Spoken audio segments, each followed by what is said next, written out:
در حق کنگر جان شمال میوزه. این دیله که من برای آچه جانو میلرزه. میگم نه پروای زر دارم نه پروای پول. آچه میگم بندی دیل میلرزه. میفورم برم در کنگر داد بگم.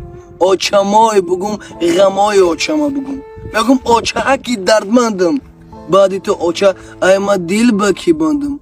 شما بدن که نمیخوردن میفتن ما بچم بخر. شما بدن که هر جایی میرفتن در آسینتون هر چیز میگرفتن در فکری ما فرزنداتون بدن. شما بدن که در دسترخوان اگر 3 کاسه تام بود گشنه بدن خودتون سر میگفتین برای که ما کلان شیم در آینده دستگیرتون شیم. نکی آچه جان زندگی همی بدهی. در زندگی آچه بچم میگفته با بچه او بچم میگفته. بعد مرگ آچه دیگه آچه گویی فایده نبوده. میگم ای کنگر جان